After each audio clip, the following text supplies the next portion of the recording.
इटखोरी अवस्थित एकमात्र उच्च शिक्षण संस्था भद्रकाली महाविद्यालय में विज्ञान विभाग की ओर से ग्रीन एनर्जी विषय पर एक संगोष्ठी का आयोजन किया गया। इस कार्यक्रम की अध्यक्षता महाविद्यालय के प्राचार्य डॉक्टर दुलार ठाकुर के द्वारा किया गया। कार्यक्रम का आरंभ दीप प्रज्वलन कर अध्यक्ष, मुख्य अतिथि एवं विशिष्ट अतिथि को पुष्प गुच्छ देकर सम्मानित करते हुए किया गया। अवसर पर छात्र छात्राओं ने ग्रीन एनर्जी के संदर्भ में अपने आलेखों और विचारों को व्यक्त किया। कार्यक्रम का विषय प्रवेश विज्ञान विभाग की प्रोफेसर लीलू रानी ने कराया। इस अवसर पर प्राचार्य ने प्रदूषण जनित समस्याओं के निराकरण में ग्रीन एनर्जी के महत्व पर विस्तृत रूप से प्रकाश डाला। मुख्य अतिथि ने आने वाले समय में ग्रीन एनर्जी की उपयोगिता और महत्व पर प्रकाश डाला। विज्ञान विभाग के प्रोफेसर मधुबाला ने प्रदूषण जनित समस्याओं के समाधान की दिशा में ग्रीन एनर्जी की उपयोगिता और उपादेयता पर प्रकाश डालते हुए वैकल्पिक ऊर्जा के क्षेत्र में ग्रीन एनर्जी के महत्व को बताया। कार्यक्रम में भाग लेने वाले छात्र छात्राओं के बीच पुरस्कारों का भी वितरण किया गया। कार्यक्रम का मंच संचालन भूगोल विभाग के प्रोफेसर संदीप कुमार ने एवं धन्यवाद ज्ञापन वाणिज्यिक विभाग के प्रोफेसर महेंद्र ठाकुर के द्वारा किया गया। इटखोरी संवाददाता अखिलेश पांडे की report. Green energy is more important for environment as it replaces the negative effects of fossil fuels with more environmentally friendly alternatives. Also, we know that India is also embracing the power of renewable energy. It has already announced its aim to reach net zero emissions by 2070. And renewable energy is key to a safer, cleaner and sustainable world. Thank you. और lockdown में सारी चीज़ें स्थिर हो गई थी, ऐसा आप जान रहे हैं। इन शॉर्ट, जो एयर पोल्यूशन था उसमें जो कार्बन का रेशियो था वो घट गया। वो कैसे घटा? तो सारे सिस्टम जो थे, इंडस्ट्रीज एंड कम्युनिकेशन, जो दिल्ली में जो गाड़ियां दौड़ती थी सब खड़ी हो गई।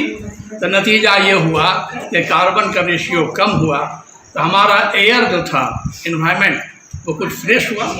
तो हमने तारे देखे और सूरज देखे। तो आप इसका प्रभाव समझ सकते हैं कि कार्बन कितना डेंजर चीज़ है। पीछे चलें कि शुरुआत कहाँ से हुई? जब औद्योगिक क्रांति हुई, इंडस्ट्रियल रेवोल्यूशन हुआ, तो दुनिया तरक्की के दौड़ में इतने अंधी हो गई, उसने नेचुरल सोर्सेज का दोहन करना शुरू किया। अब नेचुरल सोर्सेज में उनके सामने सबसे आसान था कोयला, पेट्रोलियम, यह बहुत आसान था। इसका दोहन बहुत ज़बरदस्त हुआ। लेकिन तरक्की करते करते बाद में जब इनको पता चला, आरंभ किए। जो भारत सभ्यता और संस्कृति का पुजारी था, जो पेड़ों का पूजा करता था, जो प्रकृति की पूजा करता था, जो नदी की पूजा करता था, आज उसको छोड़कर पश्चिम सभ्यता की ओर हम लोग बढ़ गए और हम लोग उसको भी काटना चले। जैसा कि संदीप जी ने कहा, ग्लोबल वार्मिंग इसमें इंक्लूड होता है। सही बात है, ग्लोबल वार्मिंग से ही ये सामने आ रहा है और इसके लिए सारे देश इकट्ठा होकर ये प्रयास कर रहे हैं कि किस तरह से इसको रोका जाए, कौन कौन से ऐसे टेक्निक यूज किए जाए जिससे ये पॉल्यूशन कम हो। आज आप देख रहे होंगे सोलर सिस्टम, बिजली भी नहीं रहता है, घर में आप लगा लीजिए, सब्सिडी दे रही है गवर्नमेंट, सब्सिडी दे रही है आपको। बैंक में जाइए, आपको सब्सिडी मिलेगा, लाइट की आवश्यकता नहीं है, सोलर पैनल लगा लीजिए। देखिए ई रिक्शा, पेट्रोल डीजल जो आप देख रहे हैं मार्केट में इतना बढ़ते जा रहा है और महंगाई बढ़ते जा रही है। क्यों महंगाई बढ़ रहा है? क्योंकि उत्पादन कम है और गाड़ियों की संख्या बढ़ते जा रही है। और गाड़ी से जो निकलने वाले जो गैस हैं बहुत अच्छे लगता है, बहुत अच्छा लगता है गाड़ी में जब आप बैठिएगा, एसी चलाइएगा तो आपको तो बहुत आनंद आएगा। लेकिन आप दूसरों को क्या कर रहे हैं, उससे जो गैस निकल रहा है उससे तो प्रभावित हो रहे हैं ना। आप घर में जो एसी लगाए हुए हैं, renewable resources such as solar power, wind power, sunlight, water, or often it comes from renewable energy sources.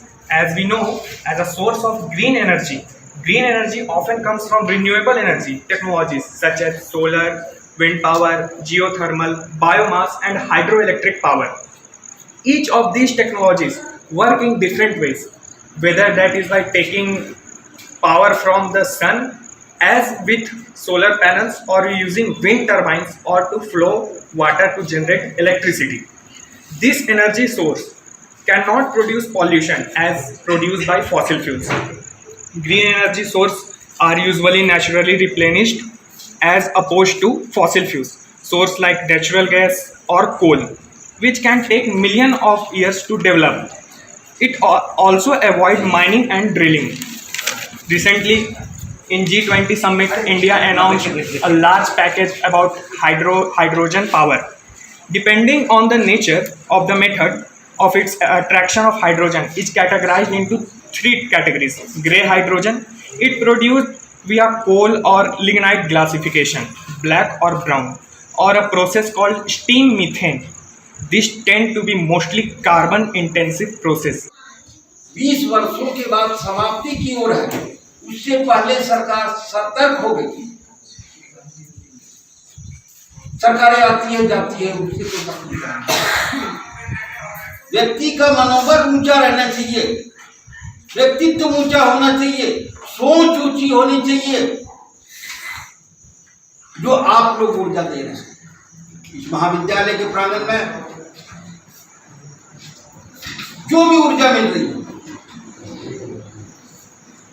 जितनी भी ऊर्जा मिल रही है, वो ऊर्जा का संचार आपके पास जा रहा है। आप सीखें, पढ़ें, देखें।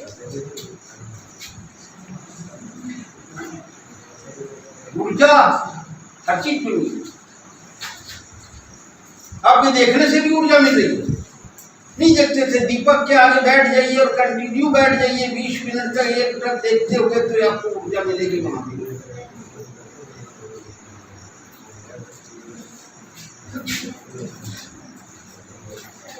आप देखेंगे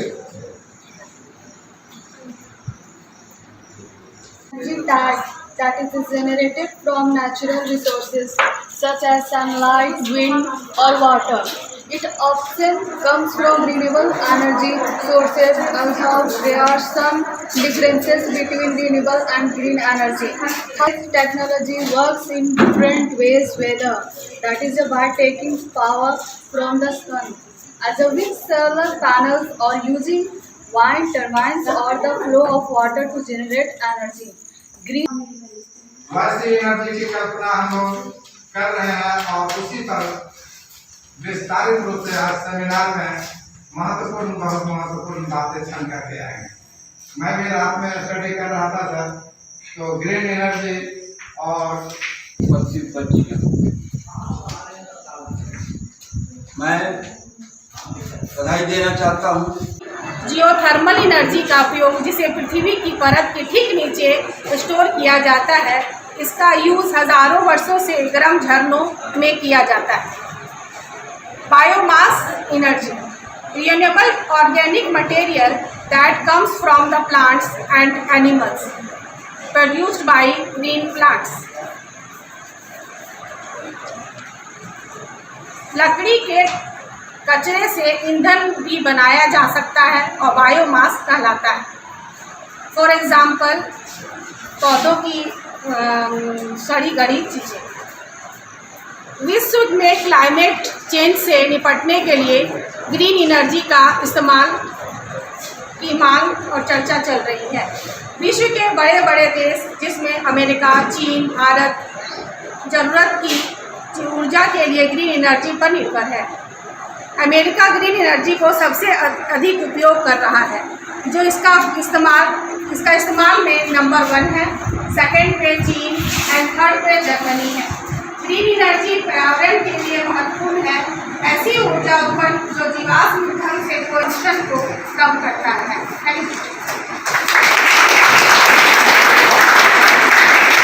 बहुत बहुत धन्यवाद मैडम।